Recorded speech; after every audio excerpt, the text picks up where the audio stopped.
Hello नमस्कार सत श्री अकाल अस्सलाम वालेकुम। कैसे हैं जनाब? सीधे मुद्दे पर आता हूं कि जो सूचना आप लोगों को मिल रही है कि अरविंद केजरीवाल को इंटरिम बेल मिली है, ये पूर्णतः गलत है, भ्रम पैदा करने के लिए है। जो आप अब करने की या इंडिया अलायंस अब करने की कोशिश करेगा साथियों, बिल्कुल गलत है। ट्वीट करो, हर चीज करो, बीजेपी के प्रवक्ताओं तक पहुंचाओ, हर चीज को, इस बात को आगे बढ़ाओ। वो बात बोल रहा हूं कि हिंदुस्तान का बड़े से बड़ा वकील इस बात को काट के दिखा दे। इंटरिम बेल तब मिलती है या मिलती जब सीआरपीसी 439 में अरविंद केजरीवाल बेल के लिए गए होते। तो तरीका यह होता है कि स्टार्ट में जब आप बेल के लिए अप्लाई करते हैं, जब तक वो पुलिस पूरा इन्वेस्टिगेशन नहीं कर पा रही होती है, या पूरे एविडेंस नहीं आए होते हैं, या कहें केस डायरी नहीं आई होती है, तो कोर्ट इंटरिम बेल दे देता है। इंटरिम बेल का मतलब होता है फौरी तौर पर, टेम्परेरी तौर पर आप घर चले जाइए। जब कुछ दिन बाद फाइनल आर्गुमेंट बेल का होगा तो आपको वापस सरेंडर करना पड़ेगा, और उस टाइम तय होगा कि ये इंटरिम बेल क्या परमानेंट बेल में कन्वर्ट होगी या आप वापस जेल में जाएंगे। ये होती है इंटरिम बेल। देखो, आप लोगों को वो नहीं बताऊंगा कि इसने वो कहा या इसने वो कहा, फिर वकील ने ये कहा, फिर जज ने कहा। अब तो ये ऑर्डर आ गया ना, तो अब ऑर्डर के बाद की सुना रहा हूं आप लोगों को, बिल्कुल लेटेस्ट और बिल्कुल गरम गरम ओरिजिनल कंटेंट दे रहा हूं अपना। और इस कंटेंट में मेरे से आगे भैया कोई नहीं निकल सकता। और जो बोल रहा हूं ये सुप्रीम कोर्ट का बड़े से बड़ा वकील इस बात को काट के दिखा दे कि अरविंद केजरीवाल को इंटरिम बेल मिली नहीं है। इंटरिम बेल तब मिल सकती थी जब अरविंद केजरीवाल सीआरपीसी के उन प्रोविजंस में अपनी एप्लीकेशन डालता जिन प्रोविजन में बेल की एप्लीकेशन डाली जाती है, तो जो टेम्परेरी इंटरिम बेल मिल जाती है।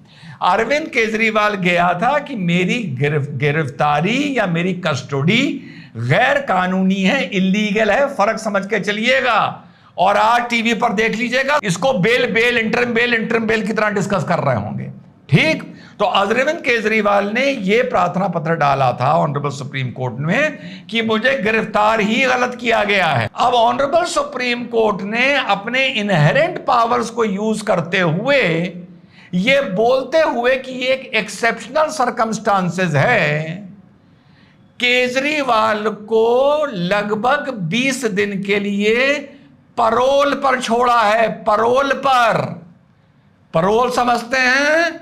जब आदमी जो अंदर होता है उसको कुछ शर्तों के साथ टेम्परेरीली छोड़ा जाता है कि इस दिन इतने बजे तुझे वापस आना है। इंटरिम बेल की यह कंडीशन नहीं होती है कि तुझे इतने बजे इतने वक्त जेल वापस आना है। इंटरिम बेल की कंडीशन होती है तुमको इस तारीख को कोर्ट में आना है फाइनल सुनवाई के लिए। फर्क समझ के चलना है। बिल्कुल ही out of box original content दे रहा है वकील। ठीक, तो क्लियर हो गया ब्रदर। और ऑनरेबल सुप्रीम कोर्ट ने एक सिर्फ लाइन बता दूं, आर्गुमेंट के टाइम पर कहा था, जब आर्गुमेंट्स हो रहे थे, कि हम सोच भी नहीं सकते केजरीवाल को किसी भी तरह का रिलीफ देने का अगर ऐसी परिस्थितियां चुनाव की ना होती। और चलते चलते केजरीवाल के मुंह पर थप्पड़ मारते हुए ऑनरेबल सुप्रीम कोर्ट ने कहा है, तुम टेक्निकली, देखिए विरोधाभास देखिए जो आपका भाई जोड़ के लाया है, तुम टेक्निकली सस्पेंडेड चीफ मिनिस्टर हो, तुम अपनी ऑफिशियल ड्यूटीज बाहर निकल के नहीं कर सकते हो। Technically speaking Kejriwal chief minister कार्यालय की कुर्सी पर जाकर नहीं बैठ सकता है। He is declared A suspended chief minister. और विरोधाभास देखिए ऑनरेबल सुप्रीम कोर्ट का, जब केजरीवाल जेल के अंदर था तो he was an acting chief minister. जब 21 दिन के लिए परोल पर बाहर आया है तो he is a suspended chief minister. इसकी जो केजरीवाल का जो बाहर आना है वो संजय सिंह के बाहर आने से कंपेयर नहीं किया जा सकता। संजय सिंह बेल के प्रोविजंस को अट्रैक्ट करते हुए बेल पर बाहर आया है। इसको टेम्परेरी आजादी, फौरी आजादी, टेम्परेरी रिलीफ, परोल मिला है कि तुम जाओ ये काम निपटा के वापस आ जाओ, जैसा कैदियों को मिलता है। लॉ में इंटरिम रिलीफ और पेरोल में जमीन आसमान का फर्क है। इंटरिम के बाद आदमी कोर्ट में रिपोर्ट करता है फाइनल आर्गुमेंट के लिए, पैरोल के बाद आदमी जेल के बाहर रिपोर्ट करता है। इतना बड़ा फर्क बता दिया। हिंदुस्तान में कोई वकील इसकी काट तोड़ के दिखा दे, और मैं तो इस बात को पहुंचाओ बीजेपी के प्रवक्ताओं तक, इस बात को पहुंचाओ लोगों तक, कोई भी मेरी क्लिप निकाल कर कि it is not interim bell, it is an payroll. Payroll means interim freedom. अब केजरीवाल क्या करेगा यह बता दूं, वो आप उसको जीत की तरह इस्तेमाल करेगी, वो करेगी तो भैया भाजपा का काम है, वो अपना नैरेटिव बताए।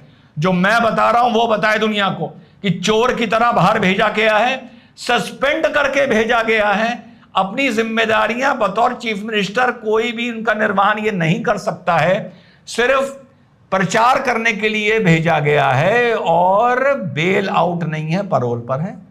और बता दूं, आगे जाकर ये मेडिकल ग्राउंड पे इस इंटरिम रिलीफ को, फौरी आजादी को, मौखिक आजादी को, इस परोल को एक्सटेंड कराने की कोशिश करेगा। ड्रामा करके ये बीमार हो गया है, लेकिन अब इसको करना है प्रचार। अगर प्रचार करना है तो ये बीमारी का ड्रामा कैसे कर सकता है? लोग कहेंगे कि भैया तू तो घूम घूम के वहां पर रैली कर रहा था और जनता को संबोधित कर रहा था, और अब तो कह रहा है तू मैं बीमार हूं, मैं जेल में नहीं जा सकता। तो चुनाव प्रचार 48 घंटे पहले खत्म हो जाता है, उससे करीबन और 24 घंटे पहले अपना प्रचार करने के बाद, और पहली तारीख से 2 या 2.5 दिन अंदर पहले शायद ये किसी मंच पर बेहोश होगा, और शायद ये माना जाएगा कि स्ट्रेस की वजह से शुगर ने बहुत बड़ा उतार चढ़ाव किया है, और ये जाकर कहीं एडमिट होगा, और उसके बाद इसी इंटरिम फौरी आजादी को ये एक्सटेंड करना चाहेगा। तो ये पहली तारीख से 3 दिन पहले यानी 27-28 के बाद अचानक कहीं बेहोश हो सकता है, जरा ध्यान रखिएगा। और ठोक के लोगों को बताइए ये पेरोल है जो अपराधियों को दी जा सकती है, क्योंकि सुप्रीम कोर्ट ने कहा कि हमारे पास जो दस्तावेज हैं हम सोच भी नहीं सकते कि हम इसको बेल ग्रांट करेंगे या हम इसको आजाद करेंगे, हमारी मजबूरी है। सुप्रीम कोर्ट ने एक अपना फैसला लिया है, मैं ऑनरेबल सुप्रीम कोर्ट को गाली देना, आप शब्द बोलना ही मेरा काम नहीं है, मैं अधिवक्ता हूं, मैं ये नहीं बोल सकता, कंटेम्प्ट नहीं कर सकता, लेकिन ये है पूरी हकीकत।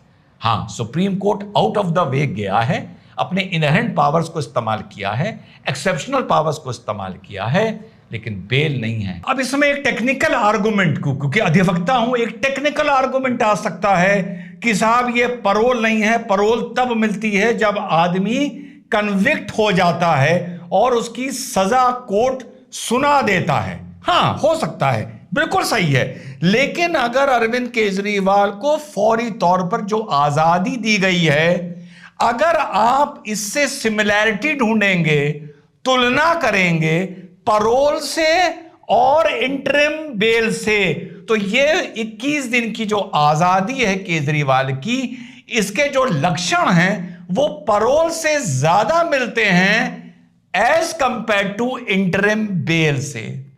और बेल में टेक्निकली आप जुडिशियल कस्टडी के या कोर्ट की कस्टडी के बाहर आ जाते हैं, लेकिन परोल में आप एक तरह से जुडिशियल कस्टडी में माने जाते हैं। बेल में आप जुडिशियल कस्टडी में नहीं माने जाते हैं, आप जेल से बाहर आ गए, लेकिन परोल में जब आप बाहर आ जाते हैं तब भी आप टेक्निकली आपको जुडिशियल कस्टडी में ही माना जाता है। तो जिस तरह की कंडीशंस अरविंद केजरीवाल पर लगी हैं, उसको as a chief minister finally supreme court ने सस्पेंड कर दिया है। तो इस चीज को आप बिल्कुल डंके की चोट पर बोल सकते हैं कि still Arvind Kejriwal is in implied judicial custody. So दोनों से अगर आप तुलना करेंगे, दोनों चीजों में, परोल से या इंटरिम बेल से, इंटरिम बेल तो ये है ही नहीं, क्योंकि बेल की एप्लीकेशन पड़ी नहीं थी, उसे खिसका के अलग कर दीजिए।